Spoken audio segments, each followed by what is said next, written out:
Персонально ваш. Здравствуйте, в эфире программа «Персонально ваш». У микрофона Максим Курников, а «Персонально ваш» сегодня политик Айрат Дильмухаметов. Здравствуйте. Добрый день. Давайте сразу скажем, что у вас вчера прошла пресс-конференция, и мы о ней, конечно, поговорим довольно много, точнее, не о самой пресс-конференции, а о тех заявлениях, которые вы сделали там. Но прежде чем мы о ней заговорим, я, знаете, что хочу, чтобы мы с вами сразу обговорили некоторые вещи. Например, вам так или иначе запрещено заниматься публицистической деятельностью. Давайте сразу скажем, что вы под этим понимаете, и как вы с этим публично выступаете, так сказать, с этим ограничением. Тут два момента.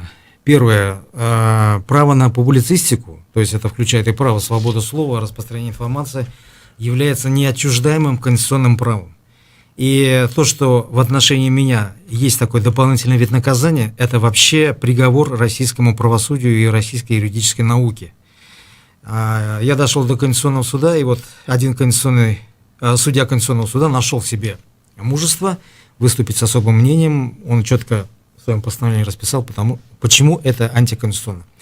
Это, во-первых, это вопрос времени, когда это признают все, уже де юре. Во-вторых, тут не важно, что, собственно, я думаю, я-то много чего думаю о публицистике, но строго, опять же, придерживаясь Уголовного кодекса, который я очень чту, и никогда на самом деле не нарушал, хоть у меня 4 приговора, и 2 срока отсиженных. Я, кстати, хотел вам сделать, не вам лично, а вообще замечание. Говорят, что я сидел 2,5 года. Нет, 2,5 года я только последний срок в строгих условиях отсидел.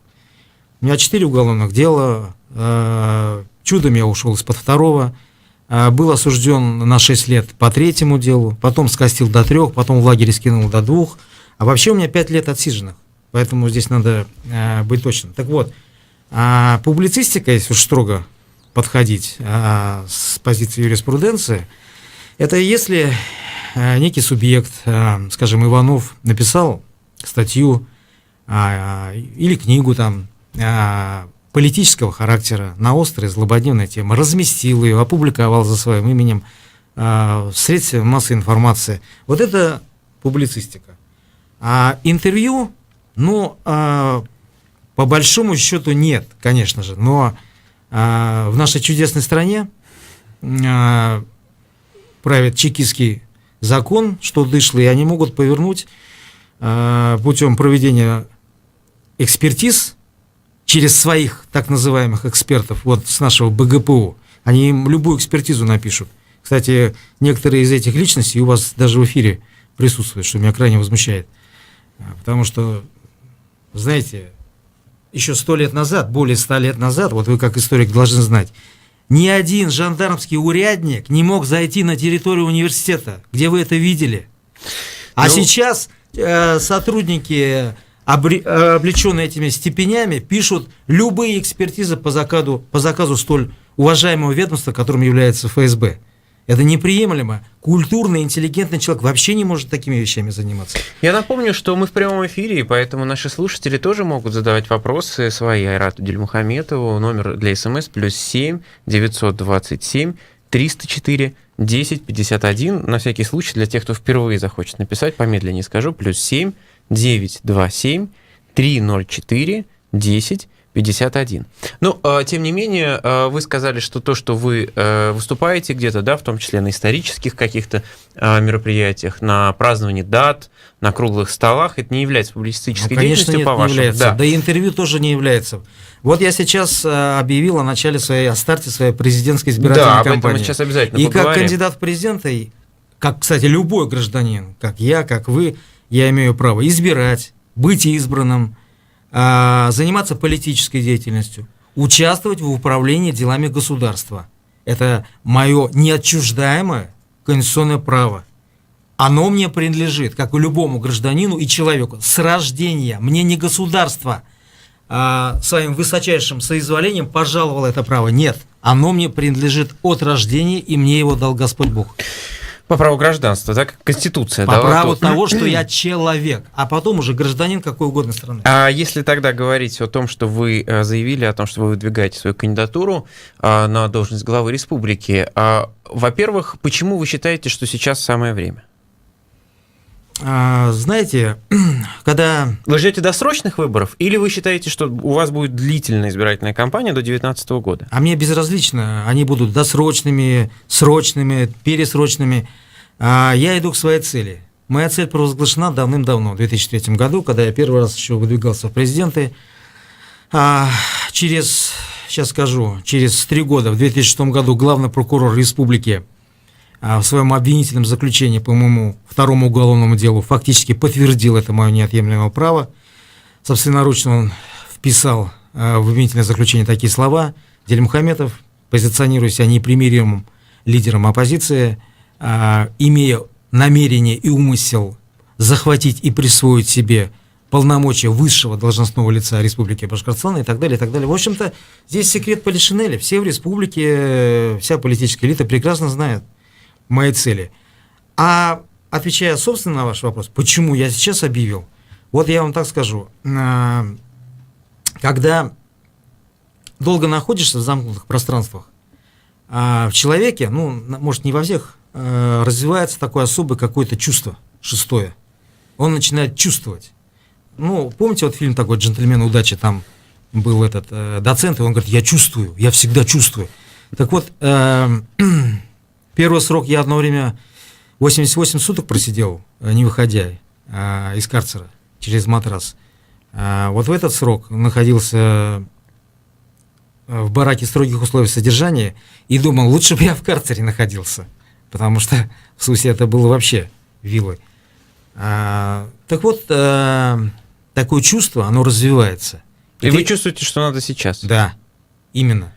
Если тогда говорить о том, что такое сегодня избирательная кампания, какой она может быть в Республике Башкортостан 2018-2019 года, как вы себе видите, какие темы вообще будут всплывать в этой кампании, и насколько вам кажется, вас, как кандидата, готовы будут поддержать действующие политические силы? Какие-то, если какие, то какие вы можете назвать? И, соответственно, насколько вам кажется вероятно, что вас зарегистрируют как такого кандидата? Смотрите, вот начну с последнего. У нас вообще что первично? Телега или лошадь? Тут не надо... Спорный вопрос сегодня. Конечно. Тут не надо отталкиваться от того, зарегистрируют или не зарегистрируют. Если об этом думать, то вообще не стоит ничего начинать. Что такое право вообще? Вот я как специалист по уголовному праву, специалист по неволе, говорю, что, если очень коротко, право – это... Вообще закон. Закон – это право сильного. Тот, кто сильнее, у того и право. Но имеется в виду вовсе не грубая физическая сила, а, конечно же, сила духа и сила правды. Зарегистрируют или не зарегистрируют. Во-первых, есть юридические нюансы, которые позволяют обойти определенные спорные моменты в кодексе. У нас же специально выстроен ограничительный кодекс избирательный, то есть Конституция прекрасная, во втором разделе «Права, свободы человека и гражданина». А вот реализация, она растоптана действующим режимом. И чтобы добиться, надо проходить через целый ряд препон. Но, когда ты идешь, люди прекрасно видят, по отношению к тебе эта власть поступает справедливо или несправедливо. Понятие справедливости, оно убито, казалось бы, за последние 28 лет. Но это не так. У нас же даже партия «Справедливая Россия» называется. Это клон там, не знаю, какой-то там заднего здания Лубянки, а вообще понятие справедливости, оно в людях есть, оно не убито, оно живет. И в скором времени всем будет роздано по справедливости. О чем будет спор главный между кандидатами в кампании 18-19 года? Да я вообще никакого спора не вижу. Я вообще, честно говоря, я не вижу никаких кандидатов. Я конкурентов не вижу. Может быть, они появятся, но сейчас их нет. Смотрите. Действующий глава республики, например. Во-первых, мы ничего не знаем о его намерениях продолжить работу. Пока не знаем, это правда. Когда узнаем, наверное, появится какая-то ясность. Я хотел немножко с другой стороны осветить тему. Когда вы спросили, какая у нас проблема. По большому счету проблема одна. Проблема у нас одна в том, что у нас крайне непрофессиональная правящая корпорация в этой стране. А полный политический, экономический банкрот. То, что они заведут страну в тупик, я об этом писал еще в 2005 году. Я в оппозиции, в оппозиции к этому режиму, к этому персонажу уже с 2005 года. Сейчас еще все прозрели уже, но я-то прозрел давным-давно. Что значит все прозрели? У нас прошли выборы. Нет, 75%... я говорю об адекватных, вменяемых людях. Все, что за пределами, это пусть разбираются психиатры из Кащенко, из Института Сербского. Слушайте, норма, это как раз большинство. Так принято, в том числе в психологии, в психиатрии. Большинство пойдет за пассионарным меньшинством. Так было, так есть и так будет. Большинство никогда ничего не решает. Все решает за это большинство. Если тебе не нравится быть в числе большинства, присоединяйся к пассионарному меньшинству. Все. Тем не менее, возвращаясь опять же к той кампании, которая будет вот сейчас, например, на выборах в Курултай. Ее вы рассматриваете как какую-то базовую, как какую-то пробную площадку? Будете ли вы пытаться зайти какой-то партией туда? Примкнете вы к кому-то? Как вы собираетесь действовать? Ну, смотрите, для того, чтобы ответить на этот вопрос, надо вначале ответить, а что такое есть госсобрание? Ну, по идее, госсобрание – это парламент. А в реальности у нас никакого нет ни парламента, ни парламентаризма, ни парламентариев. Как я в одной статье писал, в слове «парламент» у нас есть только слово «мент». У нас даже и председатель госсобрания мент. Он там генерал, лейтенант или кто? Константин Борисович, он уже там 300 лет сидит. Он уже Рахимова скоро пересидит. То есть никакого парламентаризма у нас нет. У нас разделения властей нет. У нас нет законодательной власти. Если вы мне не верите, спросите у самого Константина Борисовича. Он что сказал? Он сказал, мне работать неинтересно. Мне последние годы работать неинтересно. Мы ничего не решаем. Мы ни на что не влияем. Это во-первых. А во-вторых, избирательная система в Ирбухе устроена таким образом, что переломить все, перемолоть, это очень непросто. Для этого нужна конкретная мобилизация. Я дважды участвовал в выборах в Госсобрание в 1999 году, в 2003, так же, как и дважды в Госдуму. И на своих последних выборах я развил такую кипучую деятельность. Это был 3-й год, Ермолаевский избирательный округ. 2 человека... Это возле Кумертау? Да. 2 человека, вот как раз в Оренбурге эти. Я хорошо знаю Ермолаева, да. Я там, знаете, прошелся по округу, как партизаны по Приморью. Мы входили в каждый аул и выходили победителями оттуда. Нас носили на руках, вот меня лично.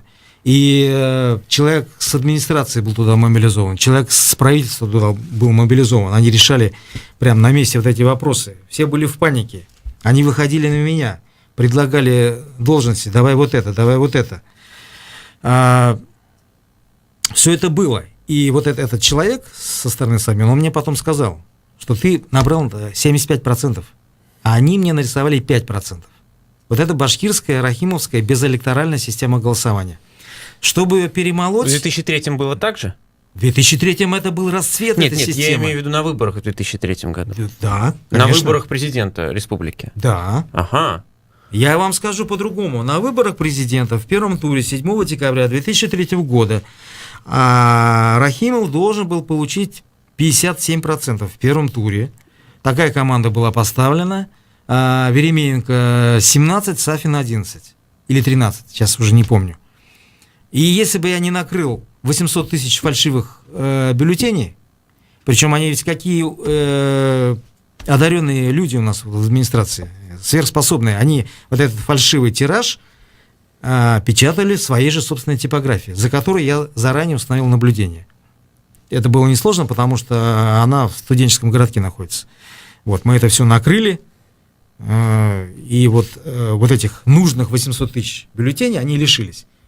И поэтому Рахимов получил всего лишь 42%. Но сегодня, насколько можно судить, федеральная власть и региональная власть, хочет, не хочет, должна как-то на это реагировать, ставит задачу, подсчет и голосование должны быть честными. Да, кого-то не допускают, да, неравный доступ к ресурсам, ну, скажем так, агитации. Но, тем не менее, вот сам подсчет вроде бы есть такое указание. Вы не верите в это? Нет, ну, я не знаю...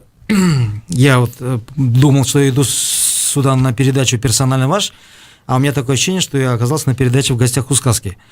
Вы сами верите в то, что говорите? Вот я человек, который прошел через все. Я начинал, знаете, вообще когда? Вот когда я был студентом, я расклеивал плакаты всякие.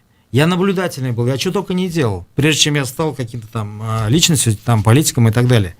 И вы мне сейчас такие вещи рассказываете. Если вы такое говорите, я вам вот расскажу подробно. Вот смотрите, день голосования ведь решается не только в день голосования. Конечно. День голосования – это всего лишь вот эта видимая часть айсберга, очень маленькая. Но если вы до этого завернули всех, если у вас законодательство такое, вы там установили вот эти ограничительные муниципальные фильтры, которые вообще аналогов не имеют в мире. Если у вас там судимость одна, судимость вторая, судимость третья, хотя в Конституции написано, в местах лишения свободы сидишь, не имеешь права. А вышел, так они что нарисовали? По тяжким, по особо тяжким статьям у тебя даже судимость погашена, и ты потом все равно не имеешь права. Мы же знаем специально, конкретно под кого все эти законы принимались. Криминал не рвался к власти. Ну, у нас криминал. Подождите, а политический это кто? Да, понятно. Я же не криминал. Я, тем не менее, вот что хочу... Так вот, нет, еще важный момент. Значит, они Вы все говорите, отсеяли. законы. Все отсеяли. Вбросы, карусели, бюджетники, полное промывание мозгов, выключание света. Там, знаете, что только нет. В башкирских деревнях там такие изобрели вещи. А когда ничего не понимают, просто милиция выгоняет наблюдателей пинками под зад. И все. И для того, чтобы эту систему переломить, нужны отмобилизованные идейные наблюдатели. У вас таких нет? Ну, почему нет? Я же ничего не сказал, что их нет. Но для того, чтобы, допустим, вот смотрите, победить на выборах президента республики, у нас 3500 участков, я вам скажу. 7 тысяч человек нужно для того, чтобы хотя бы на каждом участке было я по вам 2 скажу, человека. что 7 тысяч это очень тяжело. Надо закрыть хотя бы 70% участков. Это порядка 2800 участков. Потому что остальные 700 участков у нас это примерно 45-46 сельских районов, по моим подсчетам, в которых более 40-50 деревень очень отдаленных и в которых очень маленькие избирательные участки, там 100-150 человек.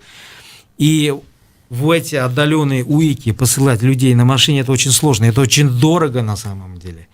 И хотя бы надо закрыть вот 70% участков, это все города, так, понятно, миллионник, весь 21 город, 45 райцентров и порядка 300 крупнейших деревень. Вот смотрите, так вот выборы будут в сентябре уже. И там самая фишка... Вы будете что-то делать, вы будете готовить туда наблюдателей, вы будете участвовать там как политик, вы будете кого-то поддерживать или нет? Сегодня у башкирской политической нации, чьи интересы я выражаю и от имени которой я выступаю, у башкирской политической нации существует четкий запрос на управление делами своего собственного государства республики.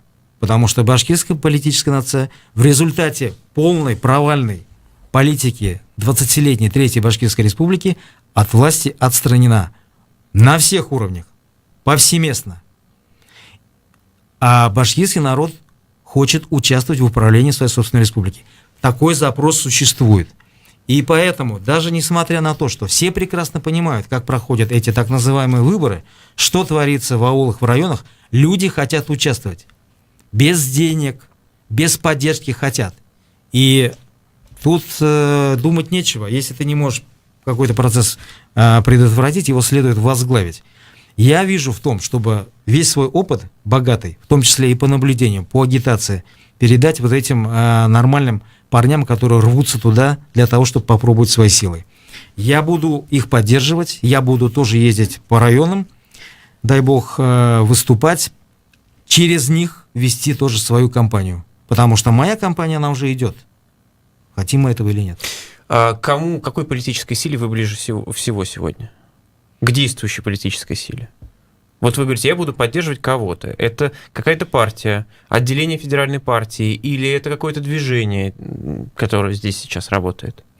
В первую очередь, я буду, вряд ли ее еще можно назвать политической силой, но я верю в то, что она станет политической силой. Это общественная организация «Башкорт». Это молодые люди, люди среднего поколения, которые настроены, это примерно 10-15, а то может и более округов, именно в башкирских районах. Юг республики, северо-восток, восток, центральные районы готовы принять участие. Я это приветствую, потому что чем больше они набьют шишек, чем больше их обсчитают, тем будут они злее. Мы сейчас прервемся на московские новости. Сразу после московских новостей продолжим говорить с Айратом Дильмухаметовым.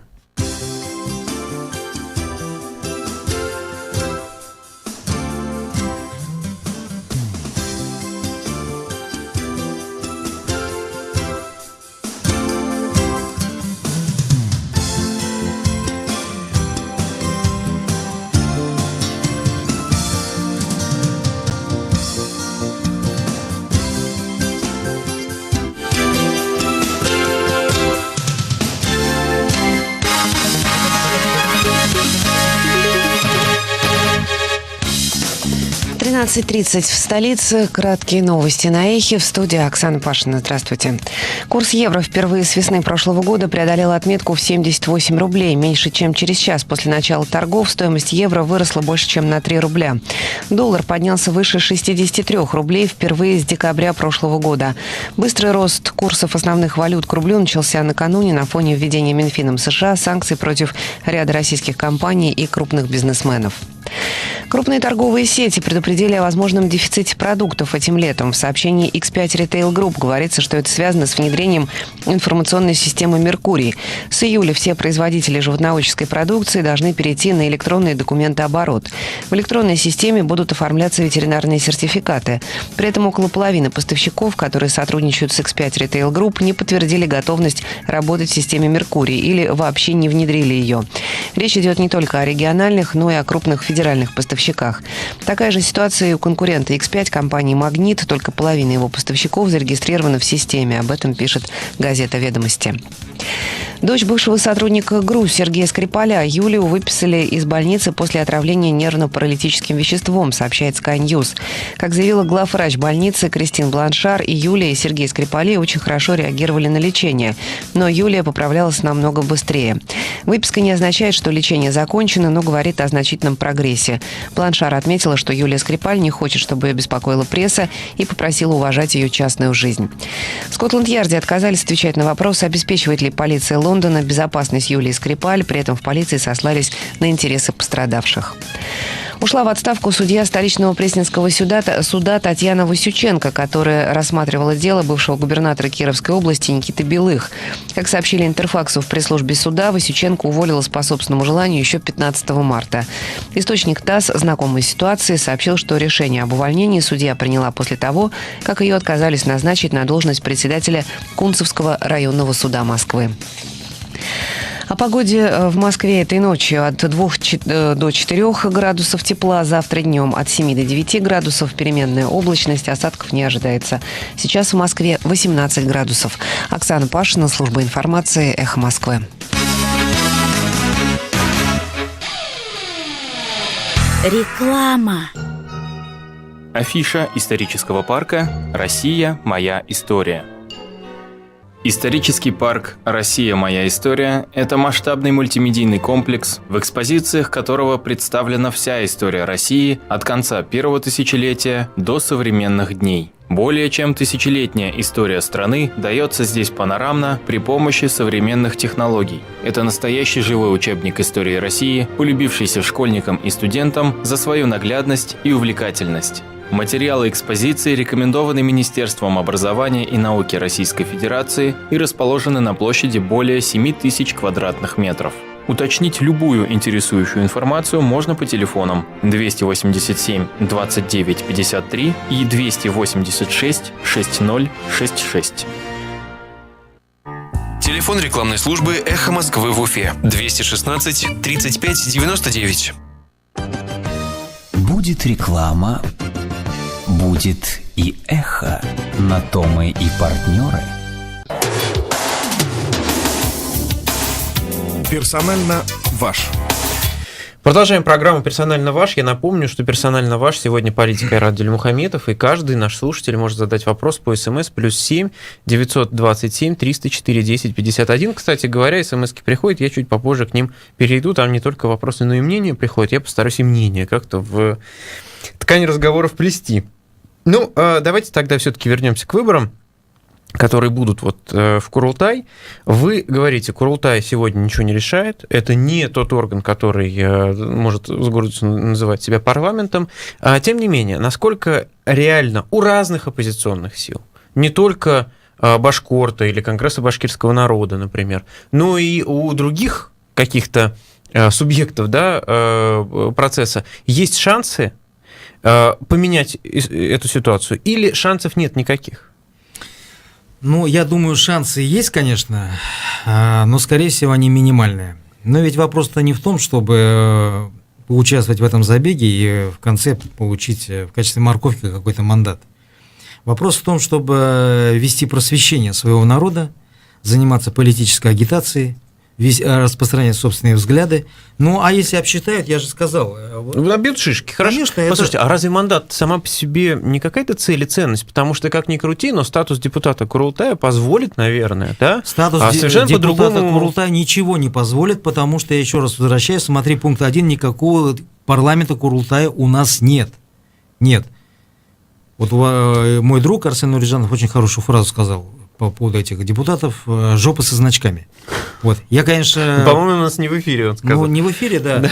Вот он, конечно, резкий, я-то всегда культурный. Но он хотел стать депутатом Курултая. Он хотел, он неоднократно хотел. Да. Но я вам скажу, что вот в нашей новой, переформатированной 4-й Башкирской республике парламент будет иметь очень серьезные большие полномочия. У нас не будет президентской республики. У нас будет президентско-парламентская республика. На региональном уровне что-то, что не разрешит сделать федеральная власть. Мы это, во-первых, понятие федеральной власти, федеральный центр не существует. Не существует, потому что нет никакого федерализма.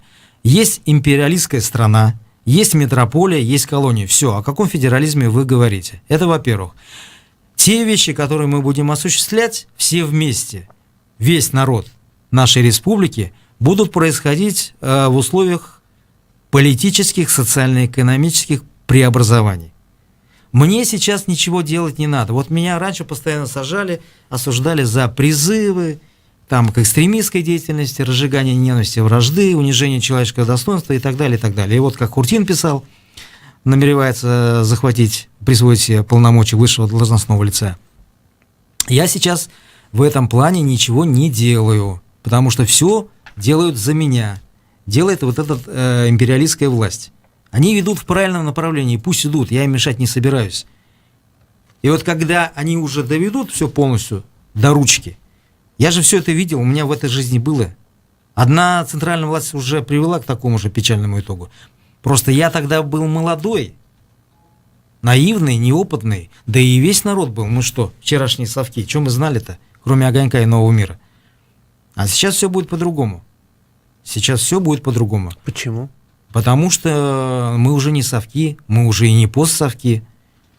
Другое время, другое общество. И вообще вот перед всей этой страной, а перед нашей республикой, тем более стоит ведь глобальный вызов времени. Нам надо переходить к следующему технологическому укладу экономики. Вы простите, Арат, что я все время с больших исторических или даже философских вопросов вас перевожу в плоскость такую практическую, но тем не менее, вот, допустим, захочет какая-то группа людей, разделяющих ваши взгляды, поучаствовать в выборах в Курултай, например. Какая политическая партия, а они могут только в рамках какой-то политической партии, по сути, да, это, претендовать на что-то, способна будет предоставить места в списке или еще что-нибудь для этих людей? Какая партия может быть союзником сегодня? Какая политическая сила, может быть, федеральная, может быть вашим союзником? Ну, на мой взгляд, я думаю, только так называемые непарламентские партии могут быть нашими тактическими союзниками. Например? Ну, например, наверное, партия Парнас, конечно же, это Навальный. Кто еще? Ну, то есть все враги режима, они наши союзники.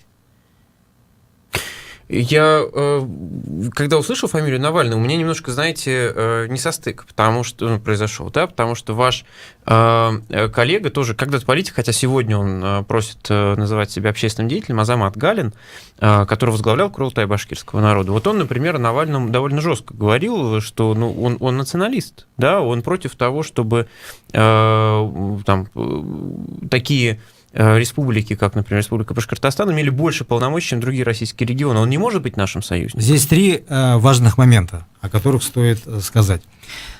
Первое. Разница между общественным деятелем и политиком. У нас после 2010 года, после отставки Рахимова, расплодилось очень много общественников, как собак нерезанных.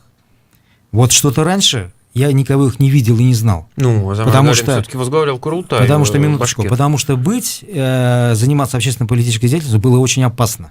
Потому что включался каток, конвейер репрессий. Не только в отношении тебя самого, но в отношении всех твоих родственников. А сейчас стали все смелые. Это раз. Во-вторых, я никогда не был общественным деятелем. Я политический деятель. А кто такой политик? Политик – это тот, который предлагает и осуществляет, и добивается исполнения какого-то законченного, сформулированного письменного проекта. Ни одного политика, который соответствовал этим критериям, в Республике Башкортостан нет. Это, во-первых. Это не в обиду Азамату Галину, он все понимает. Он как раз себя очень четко обозначает общественным деятелем. Второе, очень хорошо. Не претендует на политику. Вот именно. Второе, что касается Навального. Здесь надо различать четкие вещи. Что такое национализм и что такое империализм и шовинизм. Это разные вещи. Я тоже националист. Я башкирский политический националист. Я подчеркиваю, политический. Я не бытовой, не этнический. Все, кто меня знает, все прекрасно... вообще вопросов нет в плане национализма. Что такое политический национализм? Это стремление к самостоятельности своей республики. Все. Во благо всех здесь проживающих. Я всегда это говорил, все 28 лет своей политической деятельности. Всегда подчеркивал. И только используя право башкирского народа, священное, неотъемлемое и неотчуждаемое на самоопределение, мы сможем забрать себе больше полномочий, переучредить, переформатировать эту федерацию, отодвинуть от управления вот этих банкротов, которые завели всю страну в тупик и в крах, и в хаос будущий. Хаоса еще пока нет, но он предстоит. Мы сможем переналадить эти отношения, только опираясь на это. И третье, последнее, что вытекает из пункта 2. Допустим, Алексей Анатольевич Навальный станет, скажем, президентом. А будет ли Россия президентской республикой к тому времени? Я сильно сомневаюсь. Во-вторых, потому что новый Башкортостан, он может не согласиться с такой постановкой вопроса. Мы не подданные, мы будем учредителями, как были учредителями наши предки 100 лет назад. Вот мои конкретные предки 100 лет назад. Когда они учредили, плохо или хорошо, но они учредили вот ту страну, ту федерацию. Это было первое соглашение центрального правительства с башкирским правительством. И почему в 1992 году Рахимов, подписав вот этот позорный федеративный договор, тайком, крадучись, пробирался возле стены ОПЦ, его закидывали башкиры яйцами, помидорами, снежками, потому что любой неграмотный скотник, даже последний пастух, понимал, что это обернется сворачиванием всех завоеваний народного суверенитета республики. Рад, а вам не кажется, что все регионы России должны быть равны? Слушайте, Нет? То есть это просто да или нет? Нет, конечно. Почему? Да потому что жизнь сложная штука. Мы все разные. Мы все равноправны. Но мы все разные. Мы не равны. Мы не равны. Так и в жизни, так и в политической жизни. Как может быть Башкортостан равен какой-то Кировской области? Вот где я сидел. Вы о чем говорите? Или Республики Хакасия, в которой 10% хакасов, и они практически полностью, я же сидел с ними, они полностью лишены и знания национальной истории, и духа, и менталитета, им ничего не надо. У нас 21 или 22 республики в России. Ну, смотря как считать, Крым считать Но, или нет, да. тут- да, Крым считать или нет. Я же сказал, 21 или 22, я путаюсь. Так вот, все ли эти национально-государственные образования, я ставлю такой вопрос, и не первый раз причем, заслуживают своего национально-государственного статуса?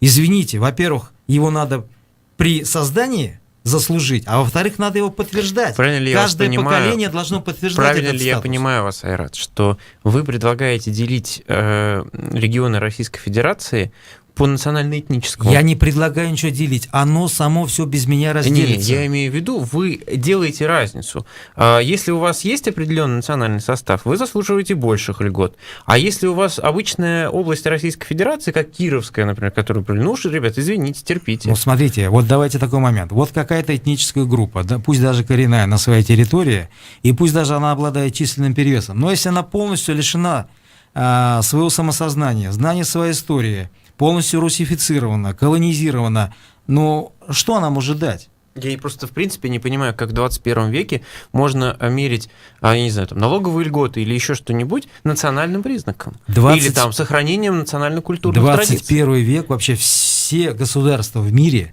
а их свыше 200, они все являются, кроме вот нашей чудесной страны, государствами национальными. Во всех есть нация, политическая нация. Политическая. Ну, единая. Не этническая, Да, политическая. политическая, единая, Так, а что? да. Мы сейчас и находимся в процессе. Вот мое объявление об избирательной кампании, это и есть дата рождения новой будущей башкирской политической нации. Я об этом писал в Ну, своей... не российской политической башкирской. Да. Я об этом писал в Вы как своем будто противопоставляете две нации политические, российскую и башкирскую, или не противопоставляете, или башкирская нация часть российской политической я нации? не противопоставляю в данный момент, но я отделяю. Потому что у нас сейчас общего вот с этим российским политическим пространством? Да все. В общем, все, что происходит сегодня в России, Тирания, все то же самое происходит в Башкортостане. Жандармерия, душение свободы. Я не хочу себя с этим отождествлять. Башкирский народ, он никогда не был крепостным, он всегда был свободным. У нас великолепная героическая история. И, кстати, когда я об этом писал, вот эти эксперты, которых вы сюда приглашаете, они в этом видели возвеличивание башкирского народа. Это их право, это их мнение? Какое право? Я о своем народе пишу, но я никого же не унижаю. А знаете, сколько на меня башкиры же доносы писали? Заслуженные писатели, драматурги и так далее. Сколько я отбивался от этих доносов. Я не могу нести за них ответственность. Тем не менее, давайте продолжать эфир. Я напомню, у нас в гостях Айрат Дильмухаметов. Присылайте вопросы по номеру +7 927 304 1051. Да. В своем запрещенном интервью «Алгоритм революции. Как это будет?» Вы хотите, чтобы нас тоже запретили, судя по всему, так? Нет, оно Так, ну, слушаю вас. это было давно, 2005 год. Неправда, был другой прокурор, другой начальник ФСБ. Вот мы и проверим, насколько они отличаются. Я писал о том, что здесь будет рождена, и я ссылался исключительно на Льва Николаевича Гумилева, поэтому если какие-то у органов будут вопросы, пусть они предъявляют к Льву Николаевичу Гумилеву. Они к нему предъявляли, вы не переживайте. Да, я знаю, он свое отсидел. Там, да. При условии определенных событий, мы берем теорию этногенеза, пассионарные условия, пассионарный взрыв, пассионарное облучение, заражение, затягивание в воронку пассионарного взрыва, самых активных и так далее. Я даже писал, кто будет вовлечен. Да, слушайте, в этом смысле, по взглядам. Нет? Просто вы ссылаетесь на Гумилева. Я же вас не оскорблял, вы меня евразийцем называете. Ну, подожди, Гумилев же евразиец. Нет, слушайте, Гумилев — это Гумилев. Я говорю Лев Николаевич Гумилев, да, понимаете? Вот я когда человека уважаю, я называю полностью его имя, отчество, фамилию. Вот. А вы мне какой-то дугинство шьете. Я хотел сказать, так вы же с ним это бред. Бред сивой кобылы. Хорошо. Этого Дугина мы еще за борду поймаем его. Я надеюсь, что все-таки без рукоприкладства как минимум обойдется. Чисто философский спор. У меня есть еще несколько вопросов, которые мне безумно интересны, хотя они не касаются нынешней политической ситуации, но вы подчеркивали, что вы находились около 6 лет в общей сложности в местах лишения свободы. 5, да? Алина спрашивает вас, например, по СМС. Тюрьма на вашу личность оказала сильное влияние или нет? я бы не сказал, что прям сильная, но, знаете, я вот так скажу. В свое время, после второго курса исторического факультета, который я закончил с отличием, я пошел в армию. И мне посчастливилось служить в очень жесточайших условиях. И я никогда об этом свое решение не жалел.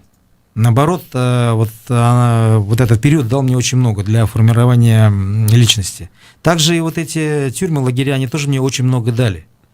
Тут, знаете, наверное, очень хорошо вот такой момент. Я был уже осужден и сидел уже, будучи зрелым, сформировавшимся человеком. Ведь туда многие попадают совершенно в юном возрасте. Их тюрьма либо ломает, либо переформатирует на какой-то вот, скажем, там, свой блатной манер. Они прививаются какие-то ненужные стереотипы, некая другая шкала ценностей. Вот это неправильно. Понятие так называемое. Да, так называемое понятие. Нет, это, конечно, меня не касается, но тюрьма, конечно, много мне дала. И, в принципе, я это не раз говорил, своими приговорами я горжусь. Айрат, мемориал вас назвал политическим заключенным. Вы себя сами считаете политическим заключенным? Ну, конечно, я политзаключенный. У меня Вы кого-то еще исключительно встречали? политические. Да, вы кого-то еще встречали за время нахождения в тюрьмах, в местах лишения свободы, кто тоже был осужден, ну, на ваш взгляд или на его взгляд, по политическим статьям? Общались ли вы? Как это сегодня происходит в России? Конечно, встречался. Конечно, очень много сидит мусульман. Очень много сидит мусульман. Ну, а делается это на раз-два, на самом деле. Это конвейер. Это отлаженный конвейер. Вот что я просто хочу понять. Вот интересно, когда вы там находились, вы узнавали, что происходит в России? Вы узнавали, что происходит, не знаю, об Алексее Навальном вы узнали там или знали до тюрьмы? Вот вы вышли, да, вы говорите, вот потенциально наш союзник. Нет, конечно, я знал. Вот туда как проникает эта информация? Насколько она ограничена? Какие выводы? Потом вы, когда вышли и сверили часы, что называется, как вы оттуда видели, и как вот сейчас уже получаете информацию? Насколько, на ваш взгляд, искажалась или не искажалась новостная повестка? Ну вот смотрите, вот по поводу искаженности мировосприятия. Вот я сижу в бараке строгих условий содержания. Там 20-30 отъявленных рецидивистов-головорезов, которые на самом деле сидят всю свою жизнь. По 30 лет, по 35, по 40 лет. И вот эта публика на самом деле самая рьяная, вот этот так называемый ядреный электорат Путина. Это уникальный стокгольмско-московский синдром. То есть люди сами жертвы вот этой полицейщины, прямо они Путина боготворят. Почему? Ну, во-первых, они не имеют никакой другой информации. Вот у нас 6 часов распорядок дня зомбоящик. Зомбоящик – это второй канал, Россия – это РЕН-ТВ с Прокопенковщиной вот этой, канал «Звезда», конечно, как без него.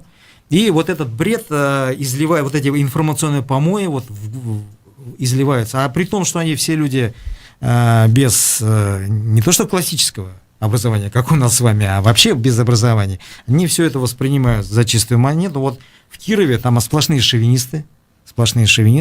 Ну, есть, конечно, более такие разбирающиеся люди, которые критично высказываются, но шепотом.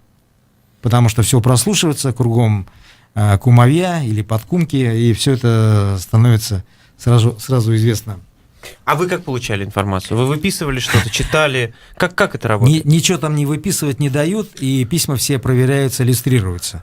И более того, если ты слишком много говоришь, на тебя сфабрикуют уголовное дело, и ты из этой зоны вообще не выйдешь. То есть нет, ты выйдешь за ворота в день освобождения, и тебя там же примут. Таких случаев пруд-пруди.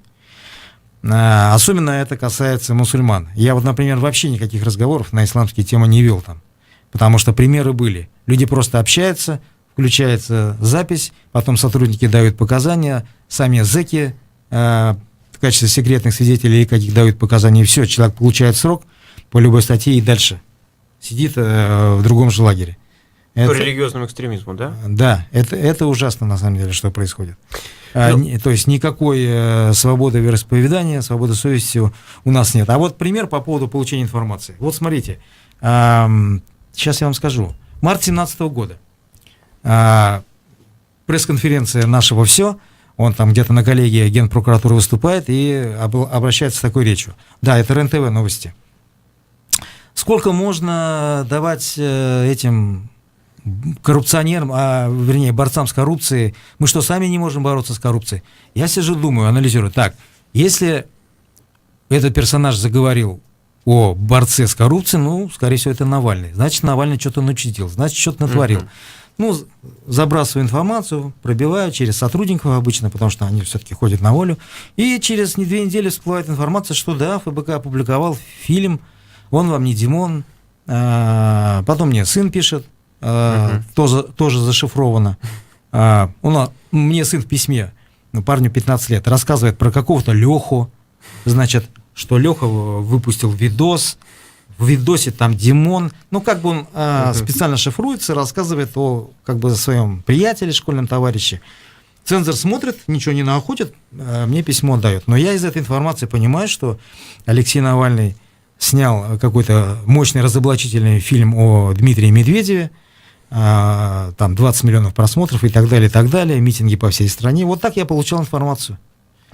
Если говорить... Точнее сказать, добывал оперативную информацию. Если вот вы вышли, когда вы увидели, что здесь появилась такая организация, как, например, Конгресс башкирского народа, да? Это что-то новое, по крайней мере, в том виде, в котором это сейчас появилось. Как вы оценили успех, неуспех этой организации? Мне почему-то постоянно задают вопрос про эту организацию КБН, которую я лично расшифрую как клуб бывших начальников. Я считаю, что слишком много внимания им уделяется. Может быть, слишком много надежд было на них, возможно? Да какие надежды? Ну, какие могут быть надежды? У кого? Ну, у самых каких-то наивных обывателей, обитателей. Вот люди были начальниками, жили при этой республике все свои годы. Причем они сами в своем интервью рассказывают. Вот я был таким начальником, у меня было 1,5 миллиарда финансирования, я все это освоил. А любой человек, который читает эту газету, он сразу это делит на 10% и думает, у тебя где-то 150 миллионов в кармане-то есть. А человек дает интервью, он даже сам этого не понимает. И вдруг его, с его кресла убрали, и он резко озаботился интересами башкирской нации. Но если кто-то в это верит, я его поздравляю. Это же какой-то, я не знаю, это смешно. А вот это их заявление, то есть они мечутся, они вообще не понимают, куда они вообще попали. Ребята, вы в политике, поэтому думайте, если у вас мозги, включайте. Вступили в какую-то смешную партию ветеранов, хотя что на одно и то же. Сделали вот это заявление, что они вот поддерживают вот этого персонажа, они за него идут. Как? Все же написано. Любой порядочный человек, если он не конченый идиот, понимает, кто нас завел в это все. Понимает, что все полномочия республики обрезаны. Автор этого проекта известен. Фамилия его из 5 букв известна. И они за него, задрав свои башкирские штаны, бегут. Это позорище. Позорище. И я вам всем говорю, они не представляют жизненно важные интересы башкирской политической нации. Более того, своими действиями, своими заявлениями они наносят урон. За их ошибки нам придется потом платить, отмываться. Я только к концу эфира понял, что вы не называете фамилию Путина. Это осознанно так? А кто это? Вы несколько раз так или иначе говорили, сколько букв и так далее. То есть это осознанный такой ход. Простите, я не понимаю вашего вопроса. Я не знаю, был бы я Станиславским, сказал бы не верю. Я напомню, у нас в гостях был Айрат Дильмухаметов, политик, который вчера объявил о том, что он хочет претендовать на должность главы Республики Башкортостан. Не хочет, а имею намерение стать президентом Республики Башкортостан. Такой должности нет только. Такая должность будет. Спасибо, до свидания. Никакого секрета. Мы говорим все.